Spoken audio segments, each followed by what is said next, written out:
بسم اللہ الرحمن الرحیم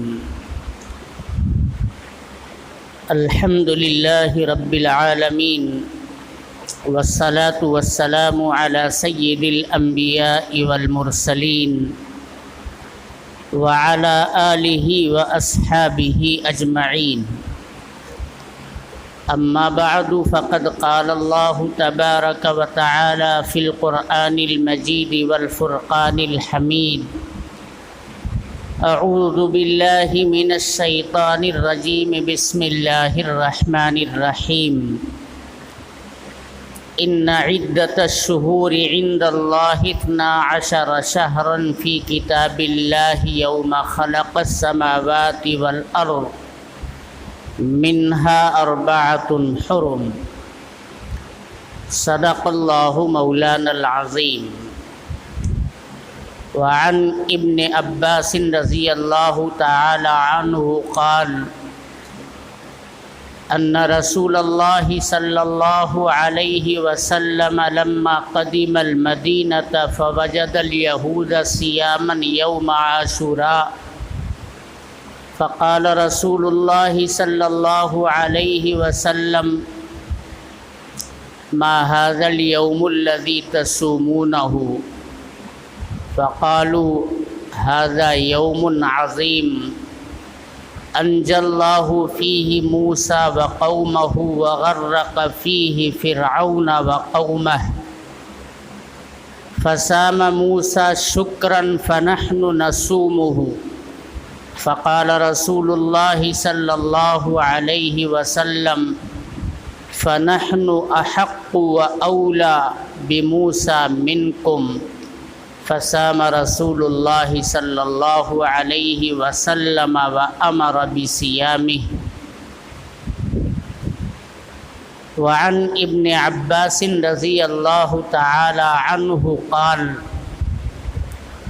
ان رسول اللہ ما رأیت النبی صلی اللہ علیہ وسلم یتحری فی صیام یوم فضلہ علی غیرہ الا صیام یوم عاشوراء۔ وعن ابی قتادہ رضی اللہ تعالی عنہ قال قال رسول اللہ صلی اللہ علیہ وسلم صیام یوم عاشوراء انی احتسب علی اللہ ان یکفر السنة التي قبلہ او کما قال علیہ الصلاۃ والسلام۔ میرے محترم بزرگوں اور دوستوں، اللہ تبارک و تعالی نے یہ جو ماہ و سال بنائے ہیں، یہ جو اوقات اللہ نے تخلیق کیے ہیں، ان اوقات میں بذات خود نہ کوئی نحوست ہے اور نہ کوئی میرے دوستو خرابی ہے۔ اللہ تبارک و تعالی جن ماہ و سال، جن ایام کو، جن اوقات کو اپنی جانب سے فضیلت کا مستحق بنا دیتے ہیں، وہ فضیلت والے ہیں۔ انہیں منحوس سمجھنا، نامبارک سمجھنا، یہ کوتاہ فہمی کا نتیجہ ہے۔ یہ سب خود ساختہ باتیں ہیں جو مقرر کر لی گئی ہیں، ورنہ بنفس نفیس بذات خود اوقات کے اندر نحوست یا نیک فالی اور برکت نہیں ہے۔ یہ سب اللہ کی تخلیق کا نتیجہ ہے۔ جو کچھ بھی اللہ تبارک و تعالی کسی کو فضیلت دیتے ہیں، وہی دن، وہی ماہ فضیلت کا مستحق بنتا ہے۔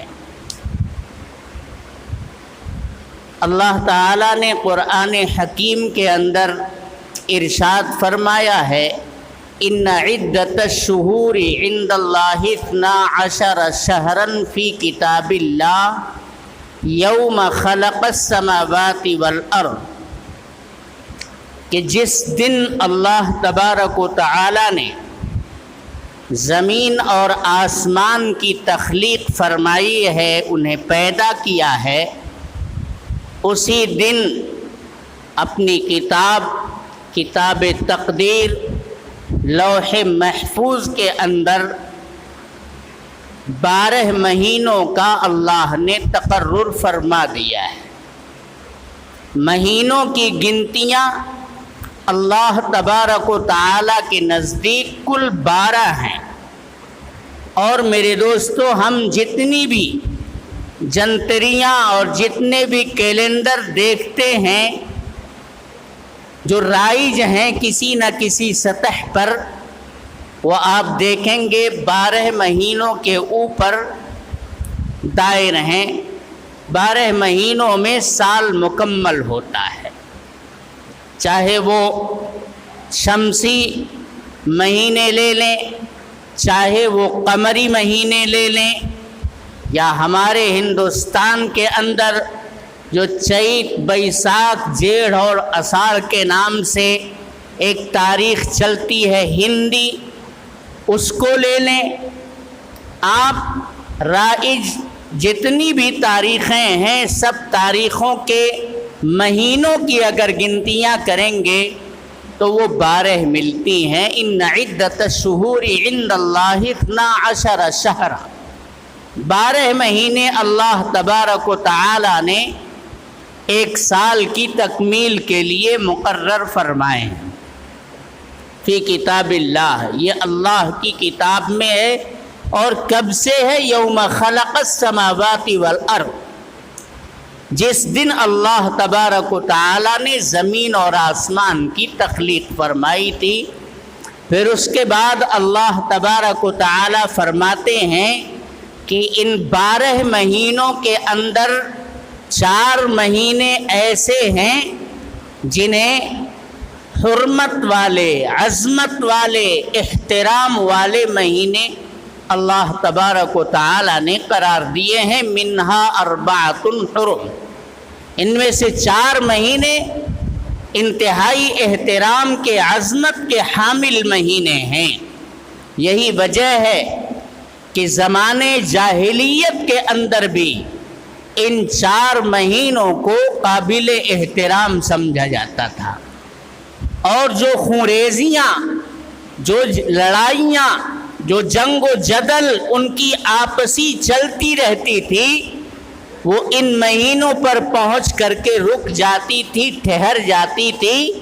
وہ اپنی تلواریں پھر سے نیاموں کے اندر سونت لیا کرتے، نیاموں کے اندر ڈال دیا کرتے تھے۔ وہ کون سے مہینے ہیں جو حرمت والے ہیں؟ 3 مہینے تو تسلسل کے ساتھ، ذوالقعدہ، شوال کے بعد جو آتا ہے، ذوالحجہ، ذوالقعدہ کے بعد کا مہینہ ہے، اور اس کے بعد جس مہینے سے سن ہجری کا آغاز ہوا ہے، جو اسلامی سال کا پہلا مہینہ ہے، یعنی ماہ محرم الحرام، یہ تینوں تسلسل کے ساتھ ہیں، ذوالقعدہ، ذوالحجہ اور محرم الحرام۔ یہ 3 مہینے باعظمت ہیں، احترام اور عزت والے مہینے ہیں، اور ایک مہینہ وہ ہے جو جمادی الاخری اور شعبان المعظم کے بیچ میں آتا ہے، جسے ہم رجب المرجب کے نام سے جانتے ہیں، جس کے داخل ہوتے ہی جناب محمد الرسول اللہ صلی اللہ علیہ وسلم یہ دعا کیا کرتے تھے، اللہم بارک لنا فی رجب و شعبان و بلغنا رمضان۔ رجب کے بعد شعبان ہے، اور شعبان المعظم کے بعد رمضان المبارک۔ اس کے استقبال میں آپ علیہ الصلاۃ والسلام رجب کا چاند دیکھتے ہی دعا فرمایا کرتے تھے۔ تو ایک رجب المرجب ہے، اور علماء نے یہ لکھا ہے کہ ان چاروں حرمت والے مہینوں کے اندر بھی سب سے زیادہ قابل احترام، سب سے زیادہ عظمت کا حامل مہینہ وہ ماہ محرم الحرام ہے۔ میرے محترم بزرگوں اور دوستوں، جناب محمد الرسول اللہ صلی اللہ علیہ وسلم نے اسے شہر اللہ المحرم کہا ہے، اللہ کی طرف اس کی نسبت کی ہے، یہ اللہ کا ماہ محرم ہے، قابل احترام۔ اللہ کی ذات سے جس چیز کی نسبت بھی جڑ جائے میرے محترم بزرگوں اور دوستوں، اس کا باعظمت ہونا بالکل محقق ہو جاتا ہے۔ جناب محمد الرسول اللہ صلی اللہ علیہ وسلم نے اس مہینے کو اللہ تبارک و تعالی سے جوڑ کر کے اس کی عظمت اور اس کے احترام کی، میرے دوستو، زیادتی کو اور مہینوں کے اوپر بتا دیا۔ یہ ایک دلیل ہے، یہ قابل احترام مہینہ ہے۔ اس قابل احترام مہینے کی فضیلت میرے دوستو آپ کتابوں کو پڑھیں گے، روایات کو دیکھیں گے، جناب محمد الرسول اللہ صلی اللہ علیہ وسلم اور اپنے اسلاف اور بزرگوں کو اس مہینے کو کس طرح سے انہوں نے برتا ہے جب پڑھیں گے تو آپ کو محسوس ہوگا کہ یہ پورا کا پورا مہینہ اس لائق ہے کہ اس کے اندر عبادات کا اضافہ کیا جائے، کثرت سے روزے رکھے جائیں، نفلی عبادتوں کا اہتمام کیا جائے، زکوٰۃ اور صدقات سے ناداروں کی، مفلسوں کی، مدارس کی، ضرورت مندوں کی کفالت کی جائے۔ جناب محمد الرسول اللہ صلی اللہ علیہ وسلم کے جانثاروں نے، ہمارے اسلاف نے، بزرگان دین نے اس ماہ محترم کو اپنی عبادات کے ذریعے سے آباد فرمایا ہے، شاداب فرمایا ہے۔ آج جو یہ دین بالکل صاف ستھری شبیہ لے کر کے اور ایک جاذب قلب و نظر قد و قامت لے کر کے آج بھی دنیا کے سامنے میرے دوستو دنیا کی آنکھیں خیرہ کرتا اور چکا چوند کرتا ہوا نظر آتا ہے، تو اس کے اندر ہمارے بزرگوں کی قربانیاں ہیں، ان کے جذبات ہیں، ان کے حوصلے ہیں، ان کے کارنامے ہیں، جس کی بنیاد پر یہ دین تمام تر مشکلات کا سامنا کرنے کے باوجود بھی آج لہلہا رہا ہے، پھیل رہا ہے، اس کے اندر گل کھل رہے ہیں۔ چار دانگ عالم کے اندر اگر کوئی دین اور کوئی مذہب ترقی پر نظر آ رہا ہے اور جسے دنیا آج بھی گلے لگانے کے لیے پڑھ لینے اور سمجھ لینے کے بعد بے چین نظر آتی ہے تو وہ مذہب اسلام ہے۔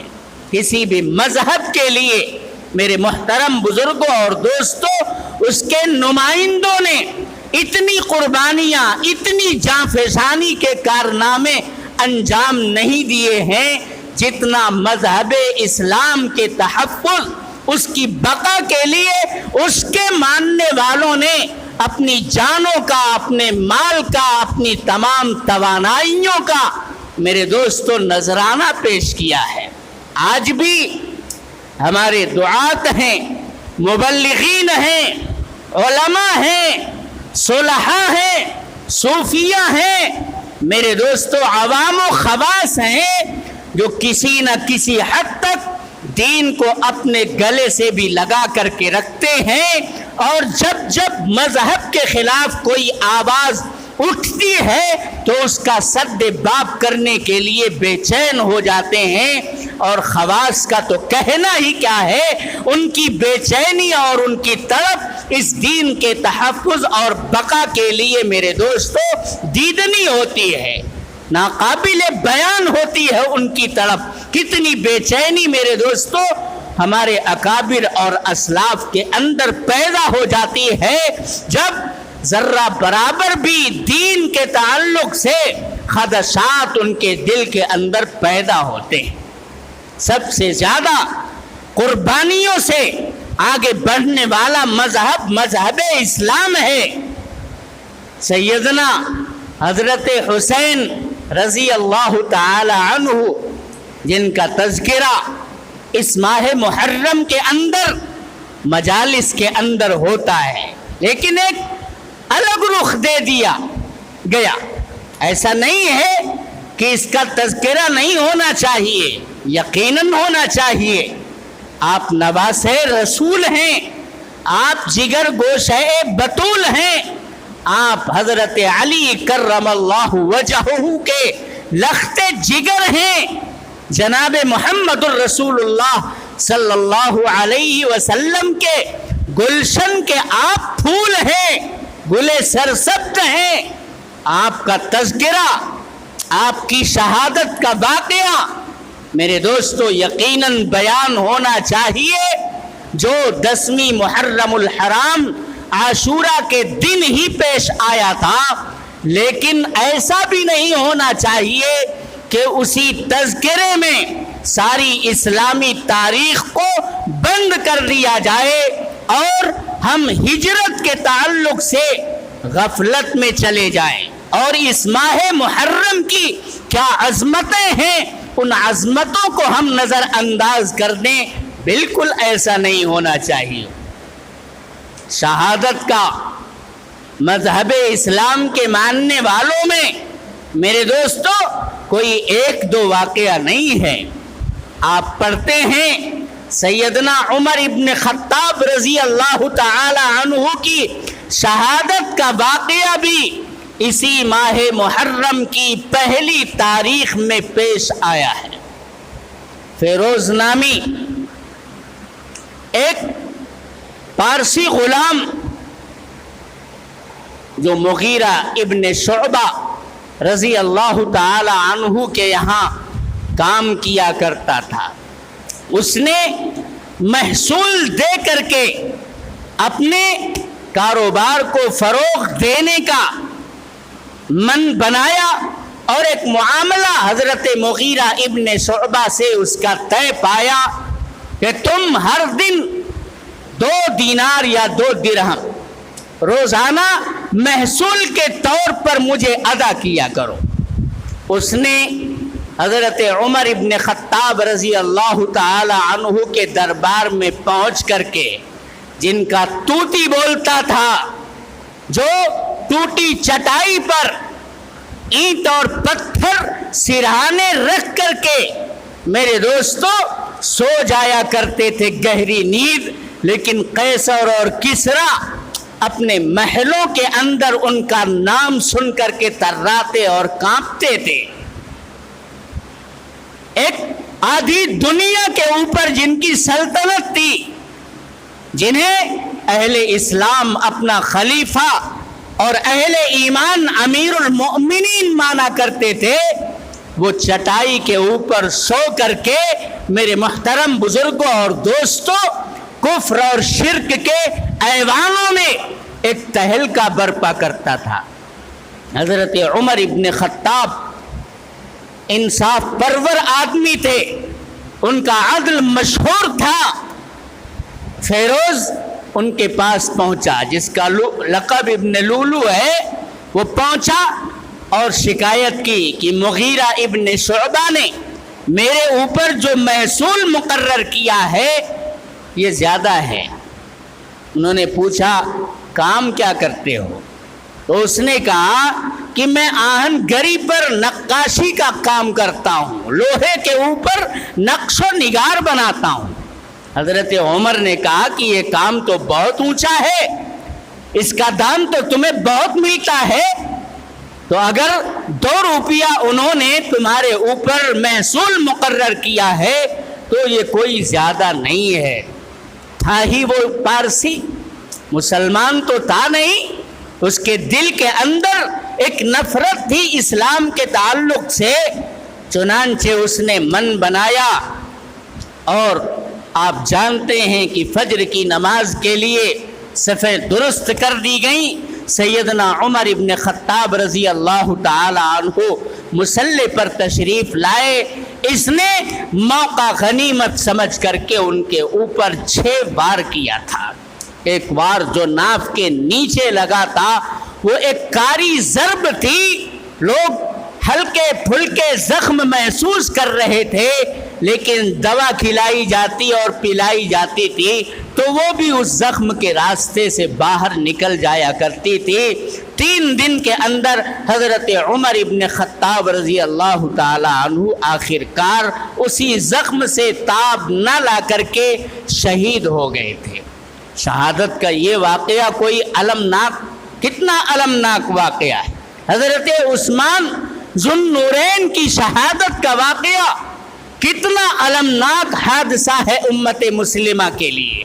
آپ سمجھاتے رہے کہ حضور پاک علیہ الصلاۃ والسلام کے ارشاد کو میں نے اپنے کانوں سے سنا ہے کہ میری امت کے اندر جب ایک مرتبہ تلواریں نکل جائیں گی، سونت لی جائیں گی، تو پھر دوبارہ وہ نیام کے اندر واپس آنے والی نہیں ہے۔ میں اپنے جیتے جی یہ کام نہیں ہونے دوں گا، ورنہ آپ کے جانثاروں کی کمی نہیں تھی، بلوائیوں کا خاتمہ کرنے کے لیے وہ کافی تھے، لیکن آپ نے خود ہی منع فرمایا۔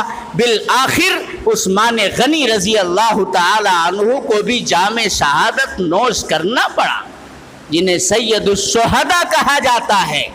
میرے دوستو، سیدنا حضرت حمزہ رضی اللہ تعالی عنہ، کیسا المناک ان کی شہادت کا واقعہ ہے۔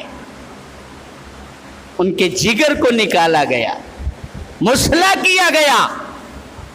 یہ سب شہادت کے دین اسلام میرے محترم بزرگوں اور دوستوں قربانیوں کے نتیجے میں ہم تک پہنچا ہے۔ سیدنا حضرت حسین رضی اللہ تعالی عنہ نے بھی اسی دین کے تحفظ کے لیے، اسی کی بقا کے لیے میدان کربلا کے اندر خود بھی حاضر ہو کر اور اپنا سب کچھ لے کر کے میرے دوستو اس دین کے نام پر قربانی کا جذبہ پیش کر دیا۔ یقیناً اس کا تذکرہ ہونا چاہیے، لیکن صرف ماتم، نوحہ خوانی، تعزیہ داری، سینہ کو بھی یہ کر کے میرے دوستو مذہب اسلام کا تحفظ نہیں ہو سکتا۔ یہ اغیار کی سازش ہے۔ باطل طاقتوں نے میرے محترم بزرگوں اور دوستوں مذہب اسلام کے ماننے والوں میں بزدلی پیدا کرنے کے لیے اسی ایک واقعے کی اتنی تشہیر کی کہ پھر اسی میں ہم بھی لگ کر کے رہ گئے، اور ایسا محسوس ہونے لگا کہ ماہ محرم کے اندر سوائے اس واقعے کے کوئی اور قابل ذکر واقعہ پیش آیا ہی نہیں ہے۔ ارے ماہ محرم، اسی ماہ محرم میں جناب محمد الرسول اللہ صلی اللہ علیہ وسلم نے مدینۃ المنورہ کی طرف ہجرت فرمائی تھی۔ یہ جانبازی کا مہینہ ہے، یہ حوصلہ مندی کا مہینہ ہے۔ آپ علیہ الصلاۃ والسلام کو، آپ کے گھر کو کفار اور مشرکین نے گھیر کر کے رکھا ہے، لیکن آپ ان کی آنکھوں میں دھول جھونکتے ہوئے سفر پر نکل گئے، غار ثور میں قیام کیا، یہاں تک کہ قبا پہنچ کر کے مسجد کی تعمیر کی، اور پھر میرے دوستو مسجد نبوی اور ازواج مطہرات کے حجرے کے لیے اس جگہ کا انتخاب فرمایا جہاں پر جا کر کے آپ کی اونٹنی نے، میرے دوستو آپ کی اونٹنی بیٹھ گئی تھی، اور پھر وہاں سے دعوت کا، تبلیغ کا، مذہب اسلام کے نظام کو پھیلانے کا جو کام شروع ہوا ہے، تو میرے دوستو دیکھتے ہی دیکھتے 10 سال کی مختصر سی مدت میں 4 داغ عالم کے اندر اسلام کی کرنیں جناب محمد الرسول اللہ صلی اللہ علیہ وسلم نے اور آپ کے جانثار صحابہ نے پھیلا دی. پوری دنیا کے اندر اسلام کا ڈنکا بجنے لگا اور اس کی روشنی سے لوگ فیض یاب ہونے لگے تھے. ماہ محرم بڑی فضیلتوں کا دن ہے. میں نے ایک روایت پڑھی ہے، وقت زیادہ ہو رہا ہے، حضرت ابن عباس رضی اللہ تعالی عنہ روایت نقل کرتے ہیں کہ نبی کریم صلی اللہ علیہ وسلم جب مدینۃ المنورہ میں تشریف لائے، انصار کی دعوت پر انہوں نے بلایا تھا کہ آپ ہمارے یہاں تشریف لائیں، مذہب اسلام کے پنپنے، پھیلنے اور پھولنے کے لیے جو ہماری طاقت ہے ہم سب کچھ لگا دیں گے. مذہب اسلام کے احیاء کے لیے آپ تشریف لے گئے. اللہ کی اجازت سے مدینہ پہنچے تو آپ نے دوسرے سال یہ مشاہدہ کیا، دیکھا کہ ایک دن ہے عاشورہ کا جس میں یہود روزہ رکھتے ہیں. آپ نے دریافت فرمایا کہ بھائی اس دن آپ حضرات کیوں روزہ رکھتے ہیں؟ تو انہوں نے بتایا کہ یہ دن ہمارے لیے بڑی عظمتوں والا دن ہے. اسی دن کے اندر اللہ نے بنی اسرائیل کو فرعونیوں سے نجات دی تھی اور فرعونیوں کو غرقاب کیا تھا. شکر میں حضرت موسیٰ نے اسی دن کا روزہ رکھا تھا. ہم بھی ان کی تقلید اور اتباع میں اس دن کا روزہ رکھتے ہیں.